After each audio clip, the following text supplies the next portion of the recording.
Heart risk को जांचने के लिए एक मैनर सा टेस्ट आपको बताने लगा हूँ।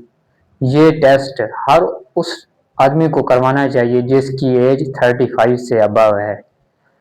तो ये टेस्ट आप अपने घर पर भी कर सकते हैं अगर आपके पास बीपी मॉनिटर है तो।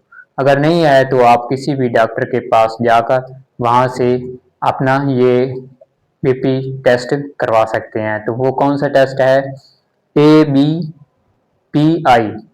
Mean ankle brachial pressure index test. ये टेस्ट कैसे करना है? इसमें आपने बीपी मॉनिटर की मदद से दो लोकेशनों से आपने बीपी जो है, ब्लड प्रेशर जो है वो कैलकुलेट करना है। नंबर 1 आपने अपने बाजू से बीपी को कैलकुलेट करना है। नंबर 2 आपने अपने टखनों के ऊपर वाली जो लोकेशन है वहां से बीपी को काउंट करना है।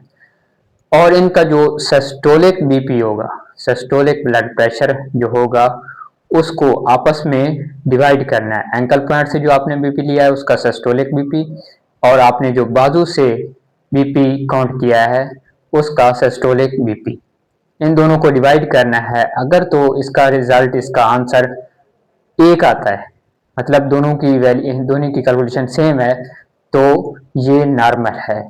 अगर इसकी जो आंसर आता है 0.6 से 0.9 के दरमियान, तो ये एक मॉडरेट कंडीशन में होता है कि इसमें चांस दरमियाने होते हैं, मतलब हार्ट अटैक के चांसेस जो हैं वो नॉर्मल होते हैं। अगर इसकी वैल्यू जो है वो लेस देन 0.3 से होगी, 0.3 से कम इसका आंसर आएगा इसको डिवाइड करने से, तो इसमें आपको हार्ट अटैक का रिस्क ज़्यादा होगा। तो ये टेस्ट था जो आपको करवाना चाहिए। तो ये आप लाजमी करवाएं, हर वो आदमी जो 35 एज से अबव है।